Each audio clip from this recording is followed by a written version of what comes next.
নারায়ণগঞ্জবাসীর ভাবতে কষ্ট হয়, এটা বাংলাদেশের প্রথম শ্রেণীর সিটি কর্পোরেশন। নারায়ণগঞ্জ শহরের প্রবেশ মুখ চাষারা রাইফেল ক্লাবের পাশের রাস্তাটি দীর্ঘদিন যাবৎ ঝুঁকিপূর্ণ অবস্থায় পড়ে আছে।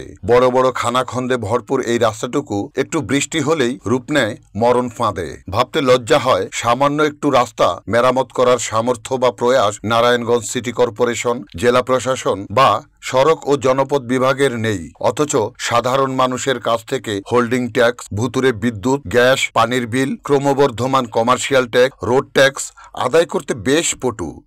বকেয়া থাকলেই কোমরে দড়ি।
শাহজাহান চৌধুরী, NNTV, নারায়ণগঞ্জ।